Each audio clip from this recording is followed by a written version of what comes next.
Ben ritrovati all'appuntamento con l'informazione di Focus TG, l'informazione del Veneto e dal Veneto, tante notizie di cronaca, attualità, i nostri approfondimenti, anche oggi in questo Focus TG speciale che vi propone una selezione delle notizie più importanti degli ultimi giorni.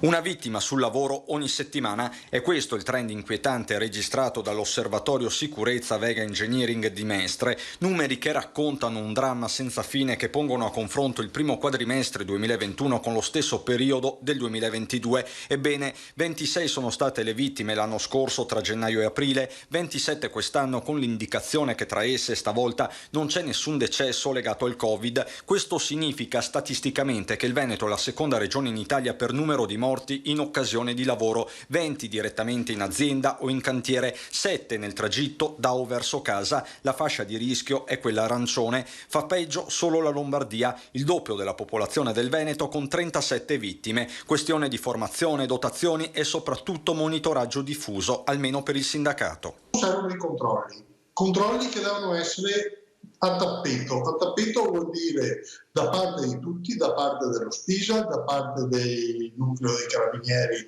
che verificano la sicurezza, da parte dei vigili urbani. La provincia più colpita è Verona con 8 decessi, 6 a Venezia, 3 nelle province di Belluno, Rovigo e Treviso, 2 a Vicenza e Padova. Il bellunese è il territorio dove si rischia di più, mentre l'edilizia trasversalmente il settore maggiormente interessato, complice anche l'ansia da superbonus.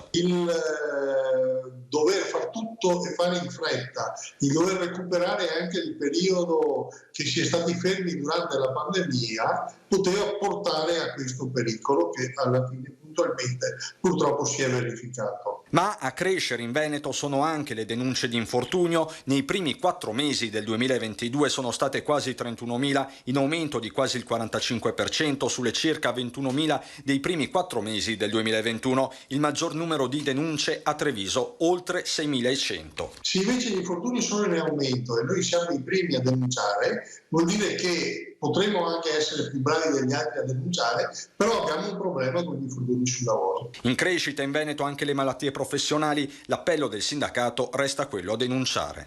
Continuare a denunciare ogni singolo episodio di infortunio, perché così abbiamo un quadro chiaro della situazione, soprattutto il rispetto delle norme e delle regole da parte di tutti.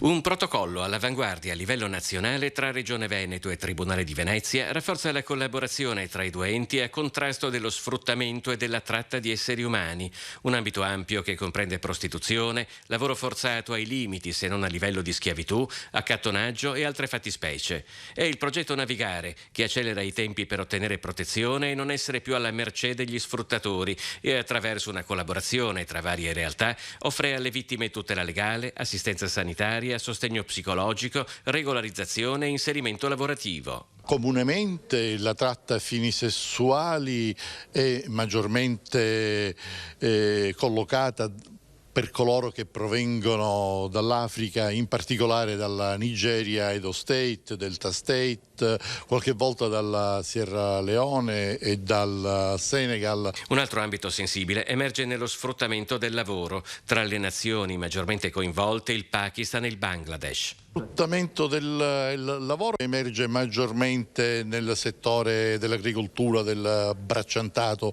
spesso con contratti che sono soltanto avventizi o a tempo determinato e parziale, mentre invece magari presuppongono uno sfruttamento lavorativo molto più intenso e molto più lungo e che produce chiaramente profitti non facilmente identificabili. Nel 2019 l'Ufficio di Protezione Internazionale del Tribunale di Venezia, l'unico del Veneto, contava 7.000 provvedimenti pendenti, ridotti ora a circa 4.800. L'arrivo di profughi ucraini non ha inciso su questi numeri perché la protezione speciale qui viene già concessa dalle direttive europee. Attualmente in Veneto ci sono 14.500 profughi provenienti dall'Ucraina, l'85% dei quali sono donne o bambini con meno di 12 anni.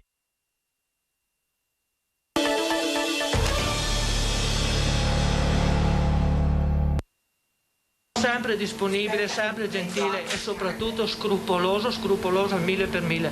Non ci rendiamo conto come possa essere successo. Nella macelleria che si affaccia sulla via principale che conduce al centro di Tambre, gli occhi sono lucidi, il dolore è immenso. Gianluca Baratin, 49 anni compiuti lo scorso 9 maggio, residente a San Martino di Chiesa del Pago, era stato adottato dai tambresi. Da 30 anni lo vedevano arrivare tutte le mattine alle 7 per recarsi al lavoro alla Lavina Costruzioni, dove ricopriva il ruolo di geometra esperto. La sua scrivania oggi è vuota, i colleghi distrutti. I capi cantieri aspettavano come sempre la sua telefonata, ma questa mattina a chiamare è stata l'azienda e la notizia è stata ferale. Questa notte mi hanno chiamato alle 4, è stata una notizia sconvolgente, tanto per me, per la nostra comunità. Nato un ragazzo giovane, purtroppo ci lascia, è un momento così traumatico. Gianluca Baratin ieri sera, dopo aver cenato con gli anziani genitori, esce per andare a caccia. La sua postazione nella zona sotto Pianformosa, nei boschi fra Chiesa e Tambre, in cima ad un albero dove ha realizzato un'altana per l'osservazione. L'uscita, dopo giorni di appostamento, gli fa incontrare un cinghiale che riesce ad abbattere. Attorno a mezzanotte il 49enne chiama il cugino per avvisarlo perché insieme sarebbero dovuti ritornare nel bosco per recuperare l'animale. Ma all'appuntamento Gianluca non si presenta. Il cugino, preoccupato, dopo un'ora sale in auto per raggiungerlo. Giunto sotto l'altana, la tragedia gli si presenta d'improvviso, senza sconti. Gianluca Baratin è precipitato da un'altezza superiore ai 15 metri. Il suo corpo giace oramai esanime. Inutili soccorsi allertati tempestivamente. Ricordo Gianluca perché intanto è una persona positiva, riservata e dinamica. Aveva proprio passione del territorio, radicato nel territorio, e col suo dinamismo aiutava tante associazioni, intanto il suo paese San Martino, che era innamorato di San Martino. Aveva passione della caccia, del ciclismo, soprattutto del ciclismo, aveva passione anche dello sci alpinismo. Negli ultimi 3 anni Gianluca Baratin si era impegnato per il suo territorio, aveva recuperato 2 casere trasformate in residenze di lusso destinate al turismo. Lavorava con passione, quella stessa passione che ha animato la sua vita spezzata ingiustamente senza un perché. Ora la mesta attesa per l'ultimo saluto che gli sarà tributato nella chiesa di San Martino.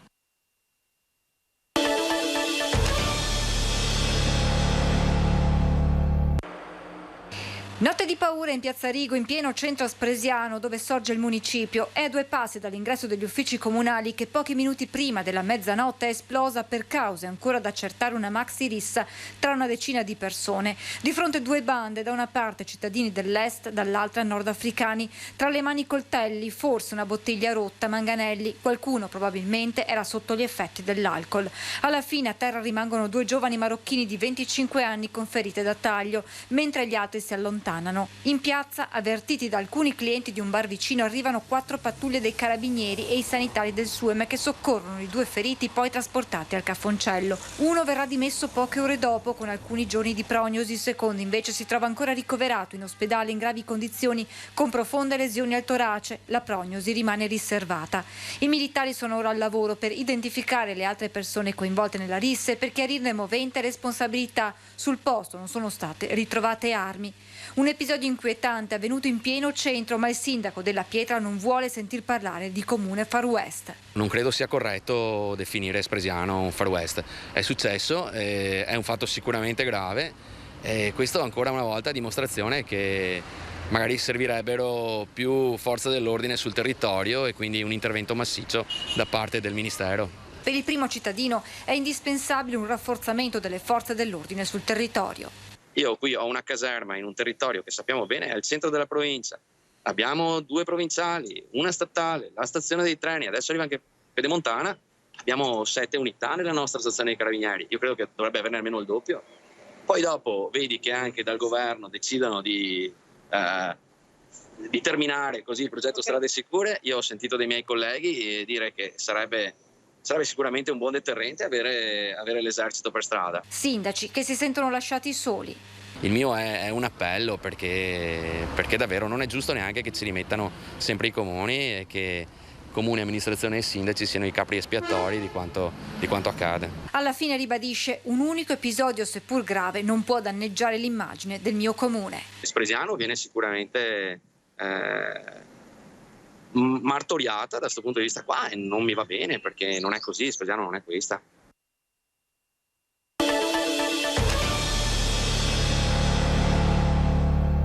È Accusato di aver compiuto delle spaccate servendosi di tombini presi per strada in almeno 5 attività commerciali di Treviso, il 22enne centroafricano sottoposto a fermo dagli investigatori della squadra mobile. Il giovane, ora in carcere a Verona, sarebbe il responsabile dei colpi alla pasticceria Nascim Ben, al ristorante Cae de Oro, al bar Fuori Porta Caffè, al negozio Futura Market e da ultimo all'osteria All'Oro. È stato fondamentale il riscontro, l'utilizzo del sistema di videosorveglianza cittadino più di alcune telecamere di privati che hanno consentito, oltre ad altri tipi di riscontri, di arrivare all'identificazione dell'autore del fatto. Colpi messi a segno con le medesime modalità, un tombino recuperato per strada è usato per sfondare porte e vetrate, ricavando un passaggio attraverso il quale intrufolarsi all'interno per poi svuotare il fondo cassa, come mostra il video che lo vede in azione. Lo utilizzava per muoversi nel centro cittadino, biciclette oppure addirittura dei taxi. Un'attività complessa, sottolinea il questore Montaruli. Usava anche occultarsi il volto, usando la testa, usando anche un passamontagna, un cappuccio.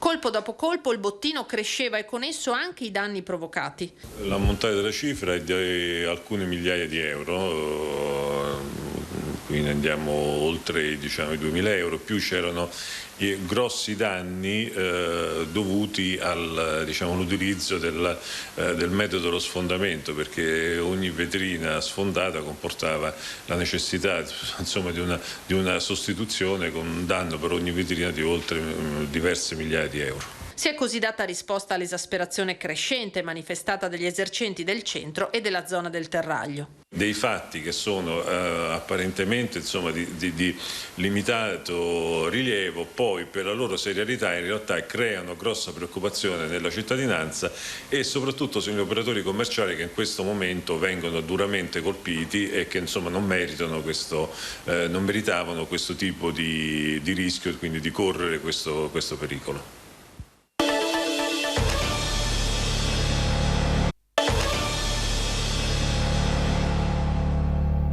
Si sono scattati un selfie mentre si trovavano a ridosso dei binari del treno, come avevano visto fare sui social network. E così 4 adolescenti di Musile di Piave sono stati convocati dal sindaco Silvia Susanna per seguire in municipio una lezione impartita dagli agenti della Polfer sui rischi che può comportare l'emulazione di gesta che si vedono su internet. Peraltro gli agenti della Polizia Ferroviaria hanno spiegato come spesso si tratti di fotomontaggi. Ora l'argomento sarà esteso a tutti, accanto ai corsi contro il bullismo che già si svolgono all'Istituto Comprensivo. I ragazzi erano stati visti da un passante che aveva allertato la polizia locale. Il sindaco poi ha preferito alla denuncia l'impartizione ai ragazzi di una lezione civica e di buonsenso.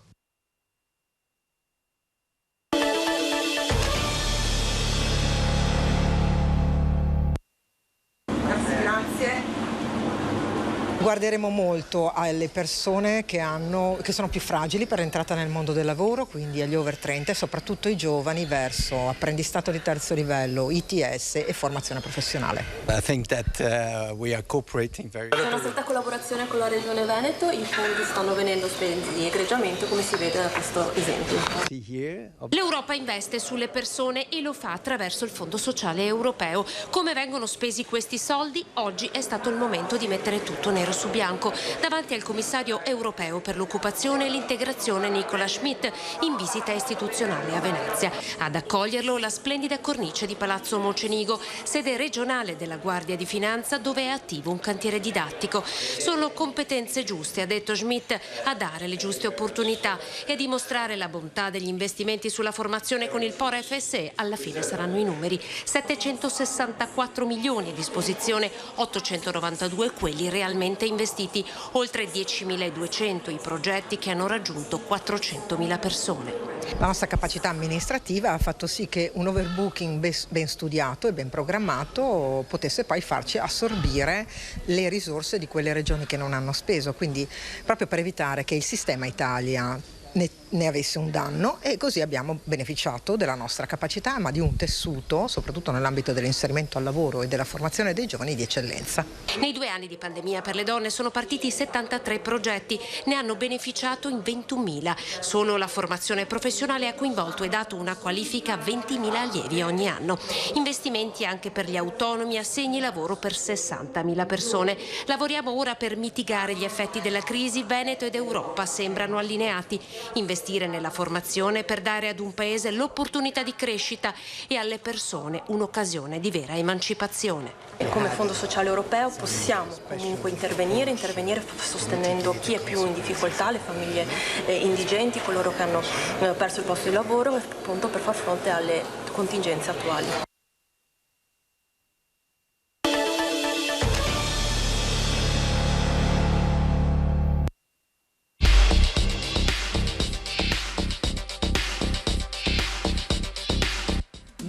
Tappe, 1500 km è la staffetta alpina Ventimiglia-Trieste, uno degli eventi principali delle celebrazioni per il 150° anniversario del Corpo degli Alpini. Questa mattina la presentazione dell'iniziativa sul Ponte Vecchio con la consegna della fiaccola della pace accesa durante la Dunata Nazionale di Trento del 2018. Saranno centinaia i soldati delle 2 brigate Taurinense e Giulia, ma anche le Penne Nere dell'Ana a condurla attraverso l'intero arco alpino, passando per alcune località significative della storia degli alpini. È una staffetta chiamata della memoria perché ha sicuramente un valore sportivo, ha un valore addestrativo per noi in servizio, ma sicuramente ha un valore celebrativo di quelle che sono state le attività fatte in operazioni e anche a supporto della popolazione da parte degli alpini.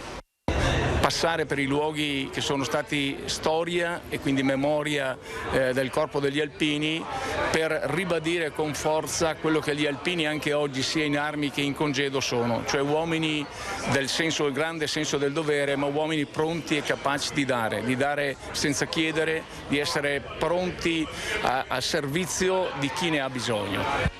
La staffetta alpina partirà il 6 giugno da Ventimiglia e giungerà il 2 luglio a Trieste con uno spin-off in Abruzzo. A Bassano arriverà il 23 giugno. Ci auguriamo di vedere tanta gente e di fargli fare delle interessanti attività come è già successo alla Dunata del 2008.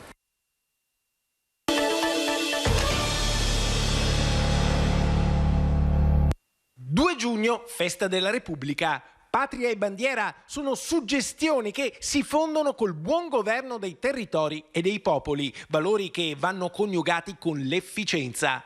La strada per ottenere questo risultato in Veneto si chiama autonomia. Eppure, in questo 2 giugno in cui si celebra il referendum del 1946 in cui vinse l'idea di Repubblica, non ha trovato ancora attuazione l'altro referendum, quello consultivo del 2017, che aveva visto Vicenza prima provincia veneta per affluenza e per voti favorevoli per l'autonomia, con un plebiscitario 98,3% di sì. Oggi è il 2 giugno del 1946 vinse la Repubblica contro la monarchia, l'idea che il potere doveva essere dato ai cittadini e che quindi i cittadini potessero scegliere.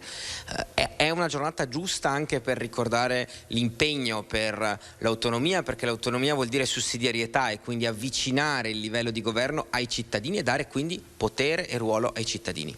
Potere e ruolo ai cittadini, autonomia al Veneto in una Repubblica italiana ugualmente solida. È un principio previsto anche dalla Costituzione, una riforma utile soprattutto in un periodo come quello che stiamo vivendo, in piena crisi economica, energetica e dopo una lunga crisi sanitaria. La Costituzione prevede proprio esplicitamente la possibilità di dare maggiore autonomia ai territori e quindi l'impegno che stiamo portando avanti è proprio in questa direzione: chiedere allo Stato di devolvere ai territori, alla regione, ma poi anche agli enti locali maggiore autonomia. Questo perché può dare la possibilità ai cittadini di sentire il livello di governo più vicino a loro e quindi di incidere maggiormente. L'autonomia sarebbe la chiave per snellire gli iter burocratici, per ridurre i tempi e per dare risposte più veloci ai cittadini. Ma perché l'autonomia sia efficace è necessaria una netta e chiara spartizione delle materie tra regioni è Stato. È chiaro che l'autonomia non può diventare un centralismo regionale, deve diventare una cosa snella e che dice chiaramente quali sono i compiti dello Stato, quali quelli delle regioni e quali quelli degli enti locali. Nel nostro paese troppe volte le cose non vanno avanti perché non si capisce chi è responsabile e invece questa è anche l'occasione per decidere una volta per tutte a chi competono le responsabilità.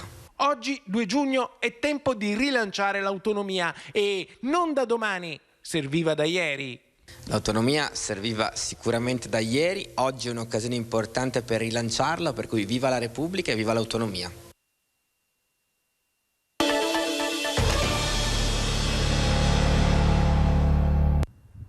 Vietato l'accesso e lo stazionamento di persone in Campo della Marta dalle 22:30 alle 6 fino al 30 di settembre. È entrata in vigore l'ordinanza del sindaco di Cittadella Luca Pierobon per tutelare la quiete pubblica e il decoro urbano. La piazza è spesso luogo di ritrovo di giovani che fanno rumore fino a notte inoltrata. Per questo il primo cittadino ha preso provvedimenti per tutelare i residenti del centro storico della città murata. Lo stazionamento in Campo della Marta è vietato salvo specifiche autorizzazioni. La violazione prevede una sanzione da 75 a 450 euro.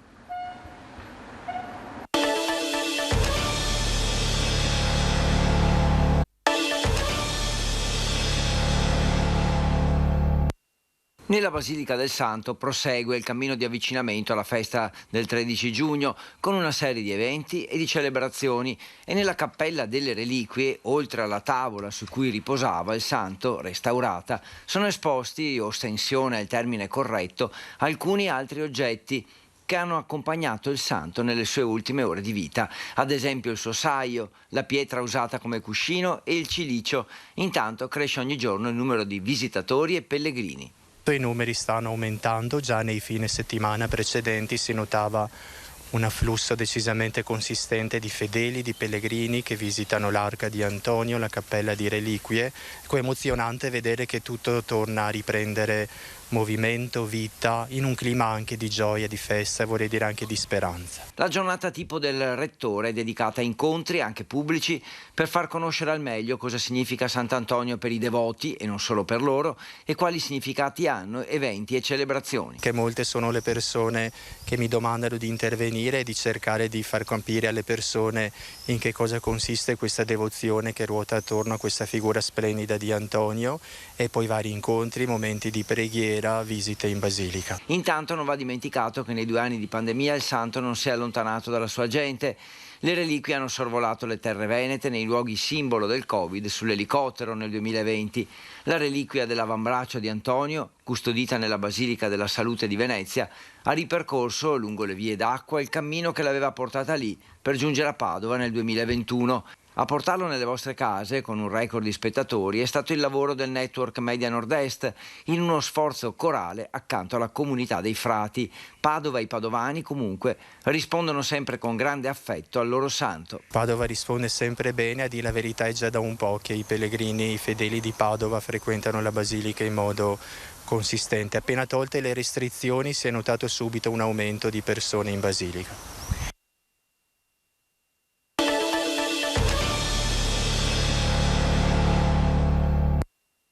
Nel Veneto ne aveva bisogno 89.000 lavoratori e a Padova 7.500, di questi il 95% devono essere stagionali. Oggi manca manodopera. Questa è la situazione solo per quanto riguarda il comparto agricolo, ma la mancanza di personale, la difficoltà di far combaciare esigenze degli imprenditori con quelle di chi cerca un'occupazione riguarda anche le imprese artigiane e tutto il settore secondario delle piccole e medie aziende. Per quanto riguarda l'agricoltura, dalle associazioni di categoria arriva l'appello ad una semplificazione della burocrazia per poter assumere lavoratori stagionali. Penso che l'attività di voucher, quindi quella possibilità di dare attività lavorativa anche ai pensionati, disoccupati e ai studenti, penso che sia una forma importante per fare tutto questo. Oltre a tutto quanto questo, ricordo sempre che il costo del lavoro per quanto riguarda l'agricoltura e per quanto riguarda l'Italia è uno dei paesi che ha un costo più alto rispetto a tutti gli altri paesi. Quindi se noi vogliamo mettere in concorrenza anche le nostre aziende agricole con le produzioni, dobbiamo cercare di defiscalizzare l'attività agricola e defiscalizzare anche il costo del lavoro per essere sempre più in regola e sempre più a normas per quanto riguarda la sicurezza sui posti di lavoro. Diverse le esigenze degli imprenditori che chiedono invece una maggiore formazione dei giovani e anche una riduzione del costo del lavoro. C'è un problema di valore dei salari e degli stipendi. Questo è il vero problema. Noi abbiamo in Italia da sempre un costo del lavoro altissimo, quindi costa molto, ma il lavoratore ha poco in tasca a fine mese. Questo è il problema. Noi abbiamo un problema di tassazione eccessiva, fatta male, organizzata peggio, che appesantisce enormemente tutto il nostro sistema produttivo. A questo si somma il fatto che oggettivamente, con i rincari che ci sono stati, che ci sono e speriamo che vengano contenuti in futuro, ma le avvisaglie non sono queste, il salario e lo stipendio che ricevono le persone diventa insufficiente per garantirsi un'esistenza dignitosa. Questo è un grosso problema.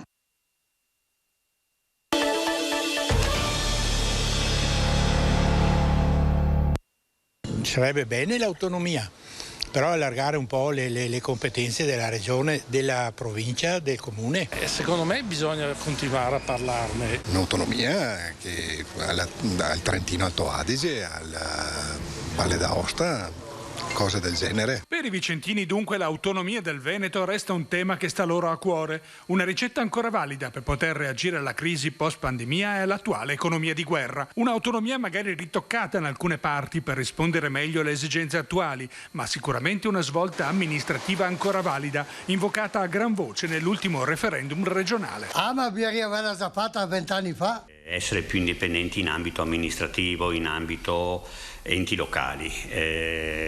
Poi se si riuscisse a fare il passo il resto viene a cascata, però l'amministrativo secondo me è un qualcosa che potrebbe dare l'input. Quindi non è passata di moda? No.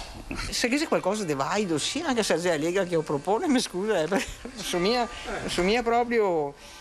Se c'è qualcosa che l'autonomia ne porta a vivere stanti meglio, ben venga. Autonomi vorrei dire rangiarsi da soli. Giusto pagare tasse, giusto cosare, però dentro un limite. No che stamattina pago 10, domani pago 20, dopodomani pago 30.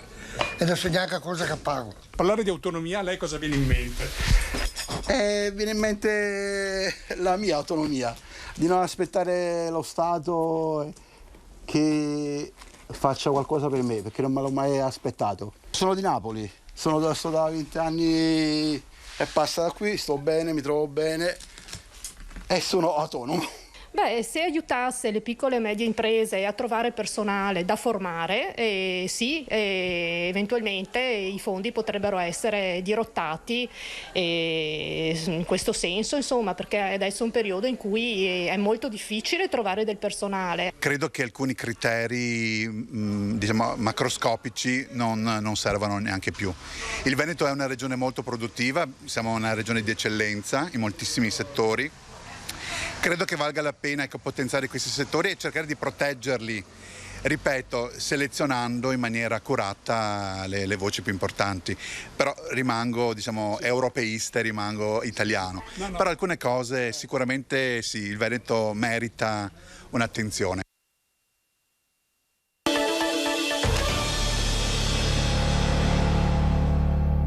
Lavori in corso a Cornedo Vicentino. Diversi cantieri sono stati avviati in concomitanza con l'inizio della bella stagione. Una serie di interventi che riguardano la manutenzione delle strade e la realizzazione della rete del gas. Lavori volti a mantenere il decoro sulla rete viabilistica e pedonale e a completare i sottoservizi ad uso dei cittadini. Siamo nella zona sportiva di Spagnago, dove sono in corso i lavori di rifacimento dei marciapiedi limitrofi all'area. È uno degli interventi programmati nel più ampio contesto dell'attività intrapresa dall'amministrazione sin dal suo primo insediamento per rigenerare e riqualificare molti dei marciapiedi comunali. Con questo investimento di circa 50.000 euro stiamo intervenendo su una serie di aree che sono via Trieste, la pista ciclabile di via Di Gasperi, via Grumo, appunto l'area sportiva di Spagnago, via Volta e via Marconi. Sono lavori indispensabili per garantire la sicurezza ai pedoni che transitano sui marciapiedi, oltre che garantire il decoro delle nostre aree residenziali, delle nostre aree sportive. Non solo attenzione rivolta alle nuove infrastrutture, ma anche al mantenimento in buono stato dell'esistente. Il territorio di Cornedo è interessato in questo periodo anche da un'altra serie di lavori. Sono ripresi gli interventi di rifacimento e ammodernamento della rete del gas metano, interventi che rientrano nel progetto di rigenerazione e ammodernamento urbano. Sono lavori importanti perché rientrano in quel progetto di rigenerazione, di ammodernamento del comune di Cornedo che l'amministrazione ha intrapreso. È fondamentale rimettere a posto le nostre reti, sia quelle del gas ma anche le reti idriche, la fognatura, perché solo con queste reti consolidate e ammodernate poi potremo intervenire sulla parte superiore della città, quindi rifacimento di strade, rifacimento di marciapiedi, rifacimento della piazza.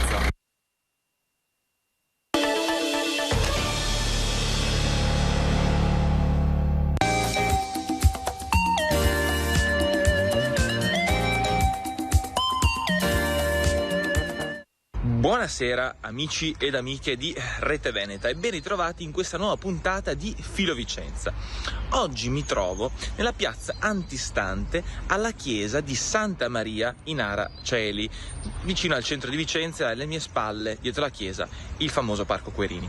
Ebbene, siamo venuti qui perché nelle scorse settimane abbiamo fatto un approfondimento sulla piazzetta di Santi Filippo e Giacomo, i lavori, abbiamo cercato di capire cosa i vicentini vogliono per quell'area e poi insomma alla fine di questo approfondimento abbiamo scoperto l'importante figura di Orazio Marinali, che è tumulato all'interno di quella chiesa. Ebbene, abbiamo detto, ma questo Orazio Marinali non è molto conosciuto e quindi abbiamo deciso di iniziare un approfondimento su questo importantissimo scultore vicentino che merita la nostra attenzione. E proprio per questo motivo mi trovo oggi davanti a questa meravigliosa chiesa, questa meravigliosa facciata tardo barocca, che vedete è disseminata di statue che sono attribuite a Orazio Marinali e a suo fratello. Ebbene, proprio perché sono qui e alle spalle ho questo importante ciclo scultoreo tipico del tardo barocco e del pre-rinascimento, vi introduco a questo questionario che si intitola Come valorizzare lo scultore Orazio Marinali e contempo la piazzetta San Giacomo, appunto quella limitrofa a dove il Marinali è sepolto. La prima domanda è: conoscevi Orazio Marinali? Eccola qui. E la seconda domanda invece è: come pensi che possa essere valorizzata la figura del Marinali? Mettendo una targa sul lato della chiesa? Realizzando una statua in suo onore? Intitolargli una parte limitata di quella piazzetta, oppure avete altre idee?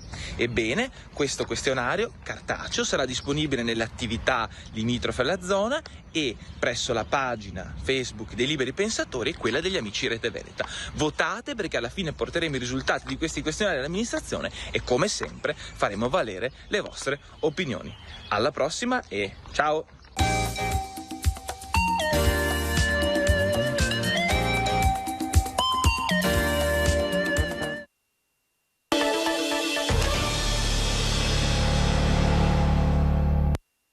Prima di tassare bisogna vedere di risparmiare eventualmente dalle spese superflue o che non esattamente sono utili. E quindi un ragionamento da fare però sicuramente, perché restituire il potere d'acquisto ai pensionati e ai lavoratori è qualcosa che il governo ovviamente è in agenda. Preservare e rilanciare la capacità di spesa delle famiglie, strette tra caro bolletta e inflazione record. Il ministro allo sviluppo economico Giancarlo Giorgetti a Venezia per il Salone Nautico conferma quella che è la priorità del governo, rappresentato in giornata con una presenza silenziosa anche dal super ministro all'economia, il bellunese Franco. Veneto. Prima quindi c'è da tagliare, cosa Giorgetti lo indica espressamente. C'è una pletora di bonus che forse andrebbero un po' disboscati, usiamo questo termine qua, valutando quelli che sono effettivamente utili e quelli che non lo sono. Resta poi il tema degli stipendi fermi mentre i prezzi al consumo galoppano. Attenzione però, dice Giorgetti, a non innescare pericolosi effetti domino. Quando si parla di riduzione del cuneo fiscale si fa riferimento esattamente a questo.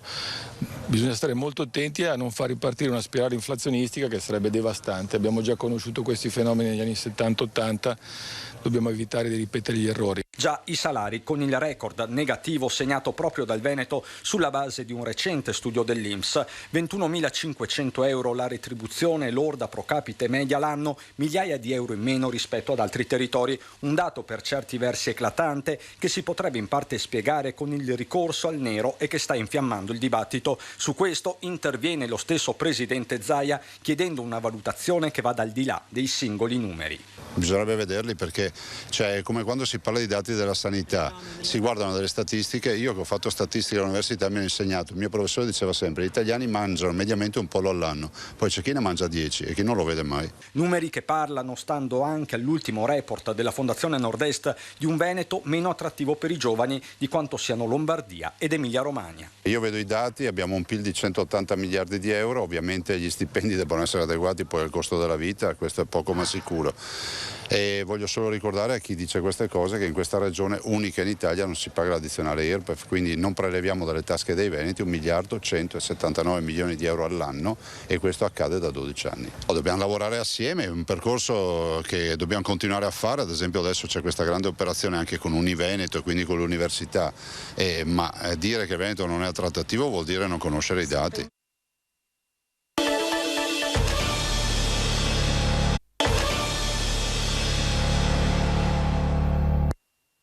Carenza di personale infermieristico nelle case di riposo. Alla fine si è trovata l'intesa che consentirà agli operatori sociosanitari di affrontare il percorso di formazione complementare in assistenza sanitaria. Dopo mesi di tensione che avevano portato l'Ordine delle Professioni Infermieristiche ad impugnare la delibera della Giunta regionale del Veneto, una serie di tavoli di lavoro hanno portato alla revisione della norma, in particolare la parte di riferimento alla centralità e responsabilità di chi gestisce il processo assistenziale. Sciolto questo nodo, ovvero espunta dalla norma ogni riferimento rispetto al fatto che ci potesse essere un'autonoma figura professionale nuova, inedita, che ha un rapporto diretto con la persona assistita, e ristabilito il principio normativo che esiste da oltre 30 anni, dove l'infermiere è il responsabile del processo assistenziale infermieristico, il problema si è sciolto. Dal punto di vista normativo abbiamo trovato la quadratura del cerchio. La Giunta regionale del Veneto ha quindi approvato per gli OSS il percorso informazione e assistenza sanitaria nelle strutture extraospedaliere residenziali e semiresidenziali per anziani pubbliche e private accreditate nella regione Veneto, corsi che consentiranno alle case di riposo di tirare un seppur piccolo sospiro di sollievo. Praticamente formeremo gli operatori sociosanitari dandogli una maggiore competenza e aderiamo alcuni di questi la terza S. E questa maggiore competenza ci permette di sopperire in parte alle carenze di infermieri e a quello che fanno. L'organizzazione complessiva dell'attività è demandata ad Azienda Zero, il tirocinio ai responsabili delle professioni infermieristiche delle ULSS. In totale in Veneto ci sono 510 posti, dei quali 90 per l'ULSS 2 Trevigiana.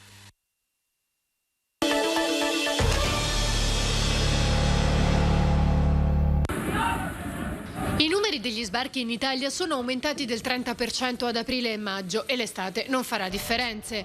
A Venezia è iniziata la 2 giorni con i ministri dell'interno dei paesi del Mediterraneo, proprio per chiedere all'Europa di estendere ai flussi del Mediterraneo il patto di solidarietà applicato ai profughi ucraini.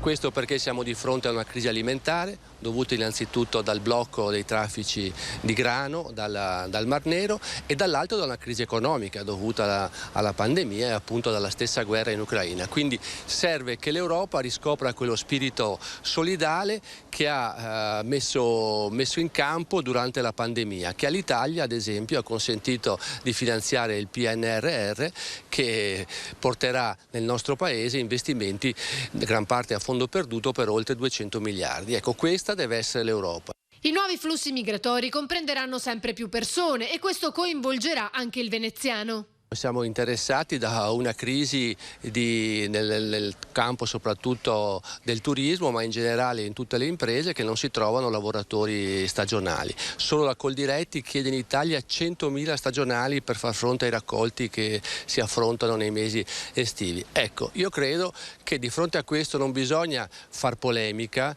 fare demagogia, ma bisogna applicare anzitutto il buonsenso, ovvero sono le imprese che chiedono nuovi lavoratori.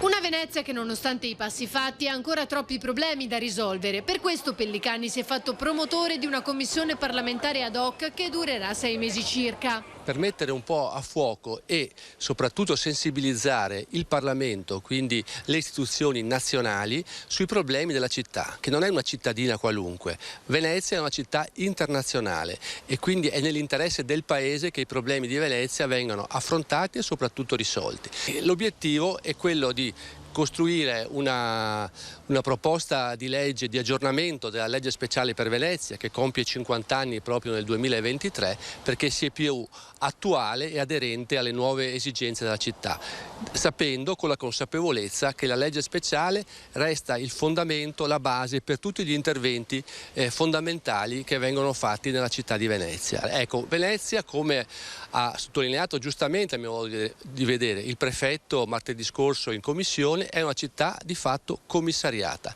La parola deve tornare ai veneziani.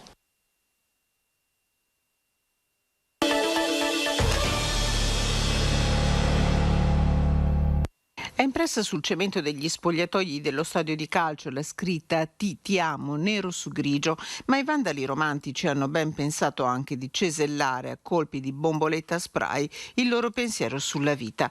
Nel mirino del gruppo, nella notte tra lunedì e martedì ad Arzergrande, è finito anche il monumento ai lagunari, così come le panchine e le altalene del parco. Per questo il sindaco Filippo Lazzarin, stanco di queste azioni, ha deciso di porre una taglia di 100 euro. Chi può aiutarci a reperire informazioni utili, a identificare i responsabili? Ecco, è vero, la parola è un po' forte, la taglia su dei ragazzini, su degli adolescenti, ma lo facciamo proprio anche per responsabilizzarli, anche perché poi le conseguenze sono di natura, mi viene da dire, di educazione civica. Ecco, questo è lo scopo. E sicuramente abbattere il muro dell'omertà. Prime indiscrezioni sono già arrivate al sindaco Lazzarin, che da pochi giorni ha aperto una cassetta gialla in cui possono arrivare le segnalazioni anonime.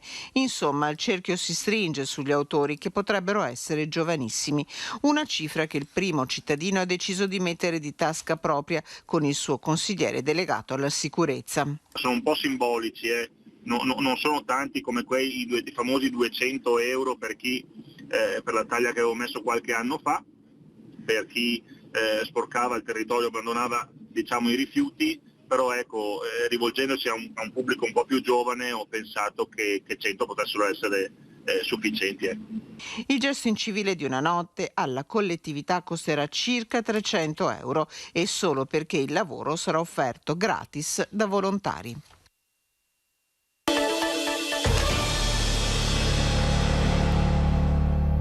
Scioperiamo per il vostro buon gusto, tra gli slogan che hanno animato lo sciopero degli studenti del Fogazzaro, in centinaia stamattina radunati in Contraburci contro il presunto controllo sull'abbigliamento di alcune allieve da parte della dirigente scolastica, in piazza per dire no ai divieti.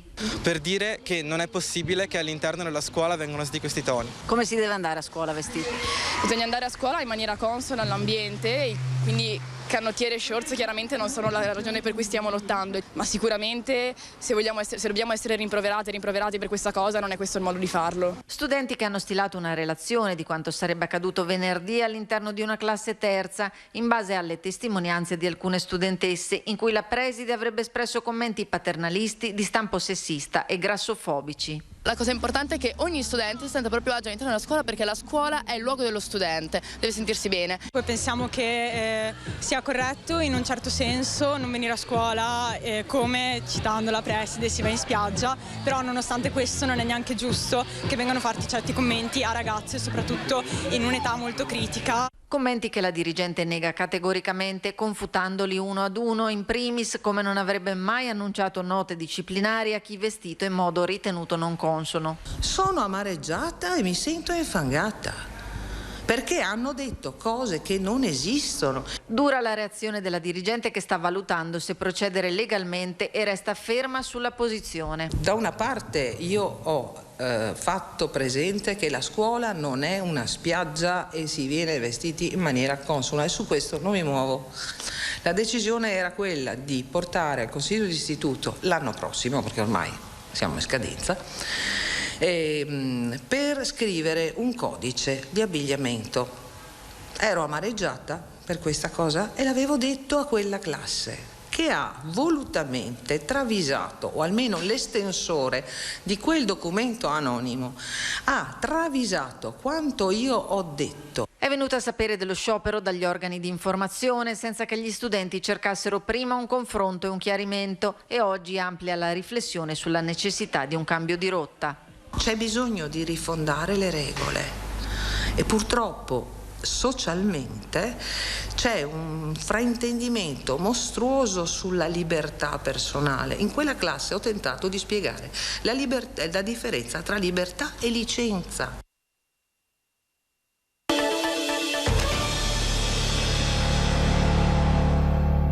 Questo è tutto, grazie per aver scelto anche oggi l'informazione di Rete Veneta. L'appuntamento, oramai lo sapete, domani a mezzogiorno.